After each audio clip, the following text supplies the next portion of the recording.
Dear student, आप सभी का AP study commerce and English Guruji channel में स्वागत है। आज हम त्याग अनुपात से संबंधित प्रश्नों को हल करेंगे। पिछले वीडियो में हमने 17, 18 और 19 को बताया है कि किस प्रकार से क्वेश्चन बनेगा। अब हम आगे के जो क्वेश्चन है त्याग अनुपात से संबंधित, इन क्वेश्चन को एक एक करके बारी बारी से हल करते जाएंगे। तो चलिए वीडियो को स्टार्ट करते हैं। तो यहाँ पर देखिए, त्याग अनुपात में अ तथा ब लाभ को 4:1 के अनुपात में बांटते हैं। अ और ब क्या करते हैं, जो लाभ को 4:1 के अनुपात में बांटते हैं, साझेदार हैं। नए साझेदार स के पक्ष में अ अपने हिस्से का 1/4 भाग समर्पित करता है और ब अपने हिस्से का 1/2 भाग समर्पित करता है। नया अनुपात और त्याग अनुपात, नया अनुपात और त्याग अनुपात क्या है? क्वेश्चन नंबर 20, नया अनुपात और त्याग अनुपात क्या है? इस क्वेश्चन को हमको बनाना है। तो देखिए, देखते जाइए क्या बोल रहे हैं। अ और ब जो लाभ को 4:1 के अनुपात में बांटते हैं, साझेदार हैं। नया साझेदार स के पक्ष में अ अपने हिस्से का 1/4 भाग समर्पित करता है और ब अपने हिस्से का 1/2 भाग समर्पित करता है। अ कितना समर्पित करता है? 1/4 भाग और ब 1/2 भाग। ठीक है, तो चलिए क्वेश्चन को हम बनाते हैं। तो यहाँ पर देखिए, क्वेश्चन को हम किस प्रकार से बनाएंगे। तो सबसे पहले अ और ब का देखिए अनुपात क्या है? 4:1 है। अ और ब का अनुपात 4:1 प्रश्नानुसार। फिर यहाँ पर हम इसको कैसे लिख सकते हैं? 4/5 अनुपात 1/5, क्योंकि 4 और 1 5 है। तो हम अ का लिखेंगे तो 4/5 होगा और इस ब का लिखेंगे तो 1/5 होगा। ठीक है, उसके बाद देखिए, प्रश्नानुसार हम लिखे हैं कि स के पक्ष में अ अपने हिस्से का कितना भाग देता है? तो अ अपने हिस्से का 1/4 भाग। कितना भाग? 1/4 भाग। प्रश्नानुसार जो है अ स के पक्ष में जो है अपने हिस्से का कितना भाग? 1/4 भाग समर्पित करता है। तो अ का निकाल लेंगे कि अ कितना देता है। तो 4/5 का अ का भाग कितना है? अ का भाग है 4/5 और इस भाग का 1/4 भाग देता है। तो इसलिए 4/5 का 1/4 लिख दिया। अब चूंकि का है मतलब इसका मतलब गुणा है, तो 4/5 गुणित 1/4 मतलब क्या हो गया? 4 एकम 4 और 5 चौक 20। अब हम इसको भी काट देते हैं। 4 एकम और 4 पंछे 20 बराबर क्या हो गया? 1/5। इस प्रकार से लिख सकते हैं। फिर आगे बढ़ते हैं। ब का भी ठीक उसी प्रकार से, ब अपने हिस्से का, ब का हिस्सा 1/5 है और ओ अपने हिस्से का 1/2 देता है। तो यहाँ पर देखिए, ब अपने हिस्से का 1/2, तो 1/2 मतलब क्या हो जाएगा? यहाँ पे का मतलब गुणा का चिन्ह है, तो 1 एकम 1 और 5 दूने 10 मतलब 1/10 भाग कौन देता है? ब देता है। ठीक, अ देता है 1/5 भाग, ब देता है 1/10 भाग। अब हमको किसका निकालना है? स का। स का भाग कितना है वो तो दिया नहीं है, तो हम स का भाग कैसे निकालेंगे? तो अ और ब जितना त्याग कर रहे हैं उन दोनों का हम जोड़ देंगे तो उस स का भाग निकल जाएगा। तो स का भाग बराबर 1/5, यहाँ पर से 1/5 धन 1/10, यहाँ पर 1/10 बराबर हो जाएगा 5 और 10 का लघुत्तम समापवर्तक 10 होता है। ठीक है, लघुत्तम समापवर्तक कैसे बनाते हैं? तो इसको हम क्या करते हैं, 5 और जैसे 10 है तो इसको हम भाग दे देते हैं। जैसे 5 एकम 5 और 5 दूने 10। अब 2 है तो 2 एकम 2। अब यहाँ पर तो 1 1 है तो 5 दूने 10, कितना आ गया? 10। लघुत्तम समापवर्तक 10। ठीक है, तो 5 का मतलब 10 को भाग देंगे 5 से, तो 5 दूने और 2 आया। भागफल 2 भागफल आया, उसको ऊपर वाले से गुणा किया तो यहाँ पर 2 आ गया। तो 2 एकम 2। उसी प्रकार 10 को 10 से भाग देंगे तो 1 आएगा। 1 का ऊपर वाले से गुणा करेंगे तो 1 आएगा। ठीक है, तो इस प्रकार से जो है हम लघुत्तम समापवर्तक निकाल करके गुणा भाग करते हैं। ठीक, उसके बाद 2 1 3 और यहाँ पर 10 का 10 मतलब 3/10 हो गया। स का भाग 3/10। अब आगे बढ़ते हैं। नया अनुपात, नया अनुपात बराबर होता है पुराना अनुपात माइनस त्याग अनुपात। पुराना अनुपात और त्याग, कितना त्याग किया है इसको हम देखेंगे, है ना। और ब ने कितना कितना हम इसमें दिया है अपने भाग का। तो यहाँ पर देखिए अ का, तो पुराना अनुपात हमारा क्या है? ये है 4/5। पुराना अनुपात 4/5 और 1/5। तो अ का 4/5 माइनस कर देंगे 1/5। अ कितना दे रहा है? अपने हिस्से का 1/5 दे रहा है, इसलिए 4/5 माइनस 1/5। ठीक, इसको घटा देंगे 1/5 को 4/5 में से, तो हमारा कितना आ जाएगा? 4 माइनस 1/5। ये कैसे हुआ? तो 5 और 5 का लघुत्तम समापवर्तक और 5 में कम 5 और तो 1 चौक 4। उसी प्रकार 5 एक कम 5, 1 एक कम 1, जैसे ऊपर में किया वैसे सेम करना है। और उसके बाद 4 में से 1 घट गया तो कितना आ गया 3/5 आ गया, 3/5। ठीक है, उसी प्रकार ब का कर दिए तो 5 और 10 था, क्योंकि ब का हमने निकाला था 1/10 भाग ब दे रहे हैं, तो हम क्या करेंगे ब का भाग जो था 1/5 माइनस ये 1/5 कहाँ से आया, तो ब का पहले 1/5 था, 1/5 माइनस 1/10। ठीक, 1/10 यहाँ से लिए, 1/10 यहाँ से यहाँ पर।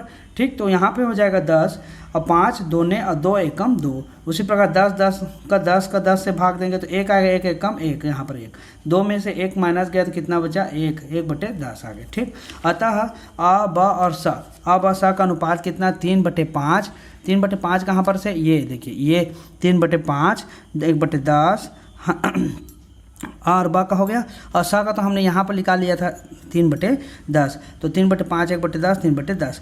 चूँकि अब यहाँ पर का हर जो है ये 5 है, हर क्या है 5 है, हमको इस 10 के बराबर इसको भी करना है हर को, तो ऐसी संख्या का गुणा करें जिससे हमारा क्या हो जाए ये 10 हो जाए, तो 2 का गुणा कर देंगे, है ना। तो नीचे में जब गुणा करते हैं तो ऊपर में भी गुणा करना पड़ता है, इसलिए 3/5 गुणित 2/2 अनुपात 1/10 अनुपात 3/10। तो 3 दूने 6 और 5 दूने 10, तो मतलब 6/10, और फिर इन दोनों को लिख देंगे तो 1/10 और 3/10 बराबर क्या हो गया 6, 1 और 3, 6:1:3, इस प्रकार से लिख सकते हैं। अब देखिए, अब प्रश्न में लिखा है कि त्याग अनुपात की गणना कीजिए, तो हमको त्याग अनुपात की गणना करेंगे, है ना। वो जो हम पहले ये निकाले इसमें से इसके भाग में से कितना दे रहे हैं वो निकाले हैं हम। ठीक है, इसको हम त्याग अनुपात नहीं बोलेंगे, लेकिन ऐसा हमको कैलकुलेशन करना पड़ेगा नया अनुपात ज्ञात करने के लिए। यहाँ पर है त्याग अनुपात की जब गणना करेंगे तो हम क्या करते हैं, पुराना अनुपात में से नया अनुपात को माइनस कर देते हैं। ठीक, प्रश्न में क्या दिया है, त्याग अनुपात का फार्मूला नया अनुपात माइनस पुराना अनुपात। ठीक है, नया अनुपात माइनस पुराना अनुपात माइनस नया अनुपात। प्रश्न फार्मूला पुस्तक में फार्मूला ऐसा ही दिया है, पुराना अनुपात माइनस नया अनुपात, लेकिन हमको जो है इसमें क्या होता है, ये प्लस में आता है, ये प्लस में आता है। तो जो हम लोग पहले भी पढ़े हैं कि ये प्लस में रहता है, मतलब हमारा क्या होता है प्राप्ति होता है, प्लस मतलब प्राप्ति और माइनस मतलब त्याग पढ़े हैं, है ना। तो उस हिसाब से अगर हम देखा जाए तो इस फार्मूले को हम ऐसा भी चेंज कर सकते हैं, त्याग अनुपात बराबर नया अनुपात माइनस पुराना अनुपात होना चाहिए। ठीक है, अब जैसा है उसके अनुसार दोनों में से कैसे भी करो आंसर तो आना ही है, पुराना में से नया को घटाओ या नया में से पुराना घटाओ, ठीक है, आंसर आएगा ही, वैसा ही आंसर आएगा। तो देख लीजिए देखिए अ का त्याग अनुपात निकालेंगे तो पुराना अनुपात माइनस नया अनुपात, अब इसी फार्मूले के आधार पर बना रहे हैं। तो 4/5 हमारा पुराना अनुपात था, कहाँ पर ये शुरू में जो 4/5 है वो 4/5 पुराना अनुपात था, तो यहाँ पर हमने उसको लिख दिया। अब नया अनुपात यहाँ पर से मिल गया, यहाँ पर देखिए 6/10 है, ये किसका है अ का है, ये ब का है और ये स का है। तो 4/5 माइनस 6/10, यहाँ पर से 6/10 यहाँ पर लिख दिए, बराबर लघुत्तम समापतक 5 और 10 का 10, और इसके बाद वही सेम जोड़ घटाव करके 8 माइनस 6, 5 दूने 2 चौक 8, फिर यहाँ पर 10 एक कम 1 छक्के 6 बराबर 2/10। फिर उसी प्रकार ब का हो जाएगा 1/5 माइनस 1/10, 1/10 यहाँ से ले लिए ब का ये हिस्सा, और पुराना अनुपात उसका था 1/5। ठीक, तो 1/5 माइनस 1/10 बराबर 10, ये दोनों का 10 आएगा, 5 दूने 2 एकम 2, ठीक, 10 एकम 10 और 1 एकम 1 बराबर हो जाएगा 1/10। मतलब त्याग अनुपात कितना आ गया, अतः त्याग अनुपात हो जाएगा 2:1, क्योंकि ये 2 और 1 है इसलिए 2:1 होगा। ठीक है, तो ये हो गया हमारा क्या त्याग अनुपात। ये क्वेश्चन नंबर 20 का आंसर है, इस प्रकार से आपको बनाना है।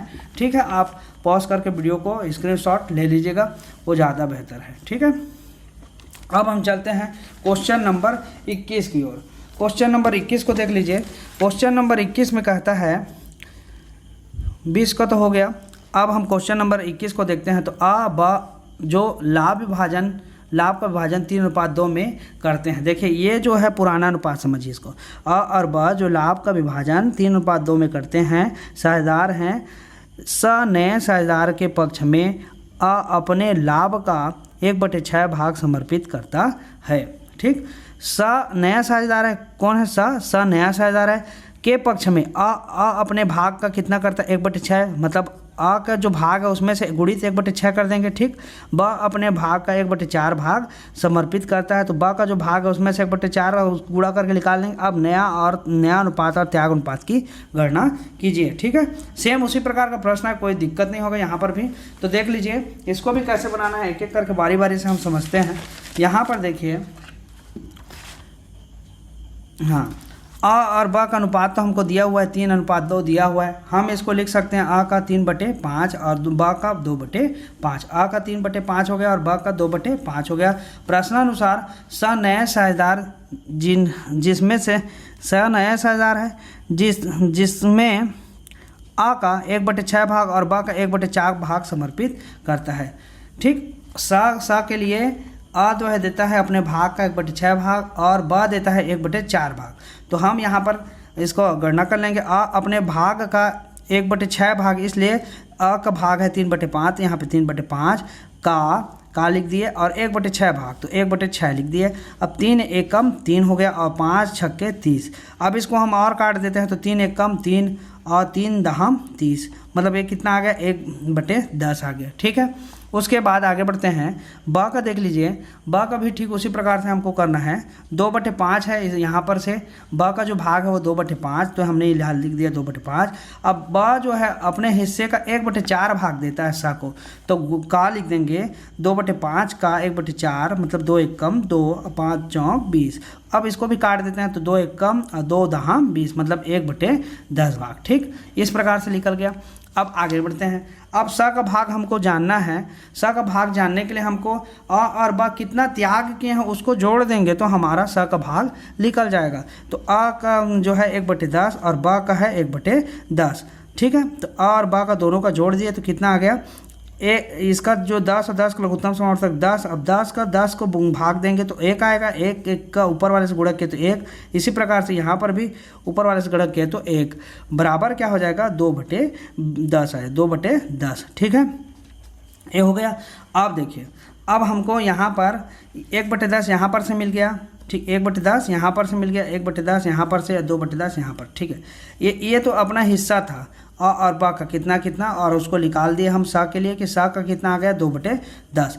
अब हम नया अनुपात ज्ञात करेंगे अ और ब का, तो अ और ब का नया अनुपात ज्ञात करेंगे तो नया अनुपात बराबर पुराना अनुपात माइनस त्याग अनुपात, त्याग, तो ठीक है। त्याग जो क्या है उसको हम देखेंगे, तो आ का बन जाएगा, आ का जो पुराना अनुपात था 3/5, यहाँ पर से 3/5, 3/5 को हमने यहाँ पे लिख दिया, 3/5 को यहाँ पे लिख दिया। अब माइनस कर देंगे 1/10, 1/10 कहाँ से आया, तो आ अपने भाग का 1/10, मतलब ये अपने ये भाग है उसमें से मतलब ये गुणा करके निकाले, मतलब इतना भाग दे रहा है, मतलब माइनस कर देंगे उसको, माइनस 3/5 माइनस 1/10 बराबर कितना हो गया 6।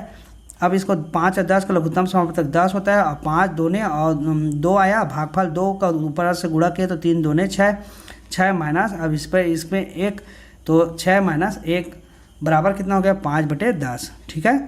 6 में 1 गया तो 5/10 हो गया। इसी प्रकार से हम ब का करेंगे तो देखिए ब का पुराना अनुपात 2/5 है, माइनस ये ब का जो हिस्सा था त्याग किया था वो 1/10 है, तो हमने 1/10 यहाँ पे माइनस कर दिया, बराबर हो जाएगा 5 और 10 का लघुत्तम समावर्तक 10 हो जाएगा।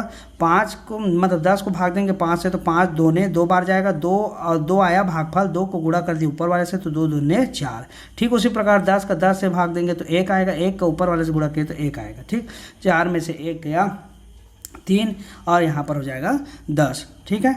तो 3/10 आ का कितना 5/10 और ब का 3/10। अब स का जो पहले से ही हमने निकाल करके रखा है, ये देखिए 2/10, हमने यहाँ पर स का 2/10 कर दिया। चूँकि यहाँ पर देखिए सब का हर क्या है समान है, सब का हर समान है, तो हमको किसी को भी गुणा भाग करने की आवश्यकता नहीं है। तो अब हम डायरेक्ट लिख देंगे अतः नया अनुपात बराबर आ ब स, तो 5/10, आ का ब का 3/10 और स का 2/10। इसको हम लिख सकते हैं 5:3:2, ठीक। 5:3:2 के रूप में लिख सकते हैं।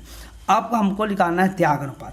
त्याग अनुपात निकालने के लिए हमारा फार्मूला है पुराना अनुपात माइनस नया अनुपात, या नया अनुपात माइनस पुराना अनुपात कर सकते हैं, ठीक है। जब नया अनुपात इधर आएगा और पुराना अनुपात इधर, तो जो आंसर आएगा वो माइनस में आएगा, ठीक है। तो आपको घबराना नहीं है। अब यहाँ पे देखिए अ का जैसे निकालते हैं तो पुराना अनुपात अ का है 3/5 और नया अनुपात कितना आ गया, ये अ का 5/10 आ गया। तो 3/5 में से 5/10 को माइनस कर देंगे तो हमारा क्या आ जाएगा, 5 और 10 का लघुत्तम समापवर्तक 10 हो गया। अब 5 से 10 को भाग देंगे तो 5 दूने और 2 आया, 2 को ऊपर वाले से गुणा किया तो कितना हो गया 6, 3 दूने 6। उसी प्रकार 10 का 10 से भाग देंगे तो 1 आएगा, 1 का ऊपर वाले से गुणा करेंगे तो 5 आएगा। ठीक है, तो 6 में 5 माइनस कर दिए तो 1/10 हो गया। उसी प्रकार ब का देख लीजिए 2/5 था उसका पुराना अनुपात ब का, कहाँ पर से, यहाँ पर देखिए शुरू में 2/5। ठीक, अब इस 2/5 में से 3/10, 3/10 भाग है ये कहाँ से आया, तो ये ब का जो नया अनुपात हम निकाले हैं 3/10, इसको हमने यहाँ पे लिख दिया। चूँकि फार्मूला में ऐसे बनाया है हमने पुराना अनुपात माइनस नया अनुपात, इसलिए पुराना अनुपात माइनस नया अनुपात। तो यहाँ पर क्या हो जाएगा, अब हम इसको 5 और 10 का लघुत्तम समापवर्तक लेंगे तो 10 आएगा और 5 का 10 को भाग देंगे तो 5 दूने और 2 आया, ऊपर वाले से गुणा कर दिए तो 2 दूने 4। फिर यहाँ पर 10 का 10 है कम और 1 तिया 3, यहाँ पे बराबर क्या हो जाएगा, 4 में से 3 माइनस करते 1 और बटे 10। अतः त्याग अनुपात हो जाएगा 1:1, मतलब त्याग अनुपात क्या हो गया 1:1। इस प्रकार से आपको जो है इसको त्याग अनुपात की गणना करनी है। ठीक है, तो इस प्रकार से आपको करना है त्याग अनुपात की गणना। अब हम चलते हैं नेक्स्ट क्वेश्चन की ओर, एक नेक्स्ट क्वेश्चन और देख लेते हैं, है ना। अब हम क्वेश्चन नंबर 22 को देखते हैं। क्वेश्चन नंबर 22 में देखिए, क्वेश्चन नंबर 22 में है ए और बी एक फर्म में क्रमशः 4:3 के अनुपात में साझेदार हैं। ए और बी एक फर्म में क्रमशः 4:3 के अनुपात में साझेदार हैं। उन्होंने सी को नया साझेदार बनाया, सी को क्या बनाया, नया साझेदार बनाया। ए और बी का अनुपात हो जाएगा 4:3। ए बी तथा सी का नया अनुपात क्रमशः 3:2:2 रहेगा। ए ने अपने भाग का 1/4 हिस्सा सी के पक्ष में त्याग किया। ए तथा बी के त्याग अनुपात की गणना कीजिए। देख लीजिए इसको कैसे बनाना है ना, सिंपल है, कहीं पर कोई दिक्कत नहीं होगा आपको। ठीक है, ए और बी के त्याग अनुपात का क्या करना है, हमको गणना करना है। ठीक, ए और बी के त्याग अनुपात की हमको गणना करना है। तो देख लीजिए ए और बी का पुराना अनुपात 4:3 दिया है और नया अनुपात दिया है ए बी और सी तीनों का 3:2:2 और ए और बी की त्याग अनुपात की गणना कीजिए। ये जो क्वेश्चन है, ये क्वेश्चन आपको यहाँ पर बीच में जो लिखा है ए ने अपने भाग का 1/4 हिस्सा सी के पक्ष में त्याग किया, ये आपको सिर्फ घुमाने के लिए दिया है प्रश्न को, इसको सिर्फ घुमाने के लिए दिया है। आपको प्रश्न का आंसर कैसे बनेगा इसको देख लीजिए आप। यहाँ पर हम लिख देंगे क्या, ए और बी के त्याग की गणना करेंगे। तो ए और बी के त्याग की गणना करेंगे तो त्याग अनुपात बराबर होता है नया अनुपात माइनस पुराना अनुपात, या पुराना अनुपात माइनस नया अनुपात का। लेकिन चूंकि माइनस में आना चाहिए हमेशा त्याग का जो है, तो इसलिए मैंने इसको ऐसा फार्मूला किया है। आप पुराना अनुपात माइनस नया अनुपात भी कर सकते हैं, क्योंकि मैंने पिछले जो क्वेश्चन है उसमें इसी प्रकार से बताया है। तो आप ऐसा भी कर सकते हैं या इस प्रकार से भी कर सकते हैं। ठीक है, दोनों में आपका आंसर सही आएगा। तो यहाँ पर देखिए दिया है मैं यहाँ पे पुराना अनुपात हमारा ए और बी का जो दिया है पुराना अनुपात वो है 4:3 दिया है। ठीक, जिसे हम क्या लिख सकते हैं 4/7 अनुपात 3/7 लिख सकते हैं। उसी प्रकार नया अनुपात हमारा दिया हुआ है ए बी सी का 3:2:2 दिया है, इसको हम लिख सकते हैं 3/3 तो 3/7 अनुपात 2/7 अनुपात 2/7 इस प्रकार से लिख सकते हैं। आप देखिए पुराना अनुपात और नया अनुपात जब दिया रहेगा तो हमको और कुछ करने की आवश्यकता नहीं है। मतलब त्याग अनुपात जैसे निकालना है तो पुराना और नया अनुपात हमको अगर दे दिया है तो उसी के अनुसार हमको निकालना पड़ता है। तो यहाँ पर देखिए अब ए का हमको त्याग अनुपात निकालना है, तो इस फार्मूला में कहा गया है त्याग अनुपात पर नया अनुपात माइनस पुराना अनुपात। तो यहाँ पर जैसे नया अनुपात क्या है 3/7, हमने यहाँ पे 3/7 को लिख दिया नया अनुपात को। अब माइनस कर देंगे पुराना अनुपात है ए का 4/7, माइनस कर दिए 4/7 कर दिए। ठीक, जिसका निकाल रहे हैं उसी का लिखेंगे, है ना। ए का जैसे निकाल रहे हैं तो ए का 3/7 नया है और ए का 4/7 पुराना है, तो ए 3/7 और माइनस 4/7 बराबर कर देंगे। 7 और 7 का लघुत्तम समापवर्तक 7 आएगा। अब 7 तो भाग देंगे तो एक ही आएगा, तो 3 माइनस 4 कर देंगे डायरेक्ट। ठीक है, तो क्योंकि 1 तिया 3 होगा, 1 चौक 4 होगा, इसलिए 3 माइनस 4 कर देंगे, क्या होगा -1/7। ठीक, ये हो गया त्याग का। और दूसरा बी का भी देख लीजिए, बी का भी होगा उसी प्रकार से 2/7 माइनस 3/7। 2/7 कहाँ से आया, तो 2/7 जो है यहाँ से आया उसका नया अनुपात, और पुराना अनुपात है 3/7 बी का 3/7। तो 2/7 माइनस 3/7 बराबर क्या हो जाएगा, ये 7 तो लघुत्तम समापवर्तक आ गया। अब 7 का 7 से भाग देंगे तो 1 आएगा, 1 एकम 1 2 ने 2, इसी प्रकार 7 एकम 7 और 1 का 3 तिया मतलब 1 तिया 3 हो जाएगा। ठीक, तो 2 माइनस 3/7 बराबर क्या हो जाएगा, -1/7। यहाँ पर भी -1 और यहाँ पर भी -1। अतः हमारा त्याग अनुपात क्या हो गया, त्याग अनुपात हमारा हो जाएगा 1:1। यही हमारा क्या है, त्याग अनुपात है। ठीक, इस प्रकार से आपको त्याग अनुपात की गणना करनी, बहुत सरल है, त्याग अनुपात की गणना करना बहुत सरल है। ठीक, आपको अगर नया अनुपात और पुराना अनुपात दिया है तो कहीं पर भी कोई दिक्कत नहीं होगा। ठीक, तो आज के वीडियो में बस इतना ही। नेक्स्ट वीडियो में हम और जो क्वेश्चन है उसको लेकर के आएंगे, क्योंकि अगर हम वीडियो को लंबा करेंगे तो हमको अपलोड करने में जो है असुविधा होती है, अपलोड जल्दी से हो नहीं पाता है, क्योंकि साइज़ जो है बड़ा हो जाता है। इसलिए जो है छोटा छोटा वीडियो बना करके मैं आप लोगों के लिए 20-20 मिनट का डालता हूँ।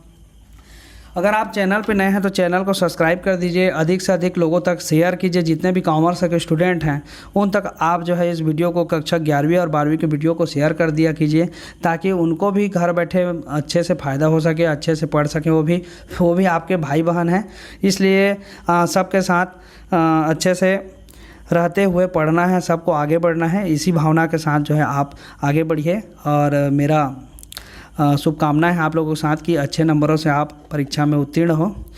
आज के लिए बस इतना ही। वीडियो को देखने के लिए आप सभी का बहुत बहुत धन्यवाद।